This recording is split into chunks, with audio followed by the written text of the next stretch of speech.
Hi everybody, Ali Akbarian, your resident road safety expert from Mobility Engineering, back again for another Q&A. Thank you very much for sending in those questions. We love them. Keep them coming in. And as I always say, please hit that subscribe button. Please, please, please hit that button down there. And we'd love your support to get to that 1,000 subscribers. So please hit that button and let's get you on board and let's get another pillow as a minimum. Okay, so today's question is a very simple, basic one, but a very important one from a safety point of view and a common mistake that's made. So the question is, how do I use the gated buckle correctly? So what is a gated buckle, first of all? A gated buckle is a seatbelt locking clip, and we can talk a little bit more about that in another video, in a dedicated video, if anyone needs a little bit more about that, but we will have a webinar on locking clips and what they mean. But the gated buckle is a very, very common locking clip that's used to lock seatbelts in place, both within the child restraint market and also within the disability and disability restraint market. So within the child restraint market, the gated buckle is used to fit the baby seat by locking the two belts together and then basically having that locked in, and then that's the set length of belt that locks the seat belt in place, and then it runs through your baby seat and it secures that baby seat nice and tight, but it mainly secures it so it doesn't come loose, right? So that's where that would go. And sometimes within the mobility or disability industry, what we find is people, what they do is they secure the, if I show you the back of this, they might have their seat, actually what we'll do is we'll start again. So they might have their occupant, let's say here. This is one where we had very recently, where the occupant was had a couple of behavioral problems and was removing their belt, right? So what the person was asking, or what the person had come up with a solution was basically clip or put the belt buckle on here, right? And then clip it to stop it from moving up, right? And so lock it in place once the child's belt is in place and locked in. So a common device that's used in the industry, it's effectively just a locking clip for the seatbelt. So if you ever need to lock your seatbelt in place, a gated buckle is a very common thing, common device used. Now, in terms of locking a seatbelt in place, particularly for the disability market, if you are going to be using the lock on the person, this may affect things like restrictive practices, and we're not here to talk about that or give any commentary around that, and this may or may not affect that, so we're not talking about that. That's up to you to investigate within your job if you think that the restrictive practices is affected. This is not about that, this is simply about how to put on the locking clip correctly. So if you come a little bit closer, what I will do is I will show you the locking clip in its profile. So it's got a hump, like a curved top section, which is like a concave underside, right?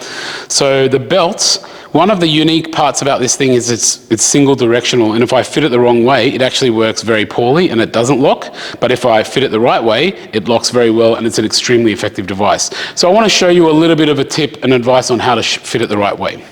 So what we do here is we are going to, this is not how to fit it, this is in terms of where to fit it. So in terms of where to fit it along your belt, that is determined by yourself.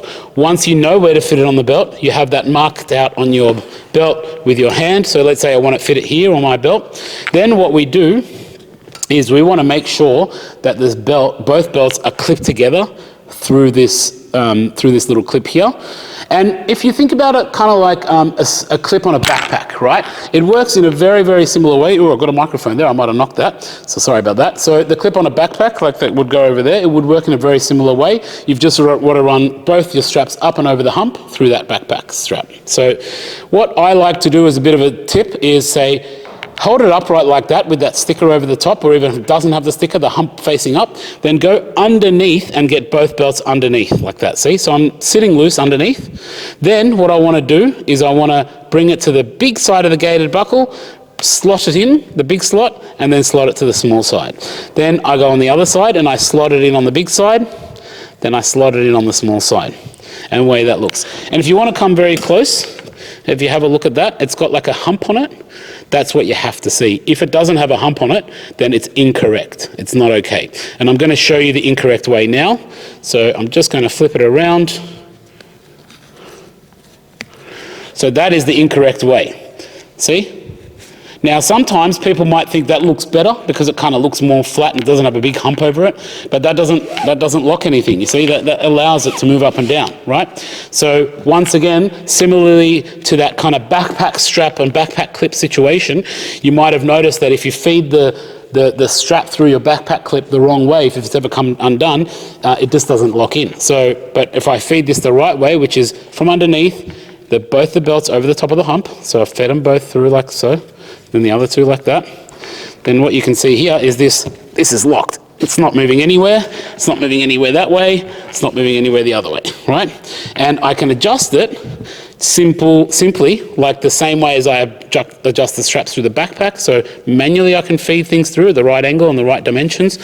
So as long as I feed it through manually like that, and that's how that works. So when we're fitting the gated buckle, when we've got it on the correct part of our belt, so that's for us to determine, we need to make sure it's fitted like this over the top of the hump, like that. All right, so that's the correct way on how to fit a gated buckle, either to a baby seat or to a disability restraint or a seat belt, is over the top of the hump.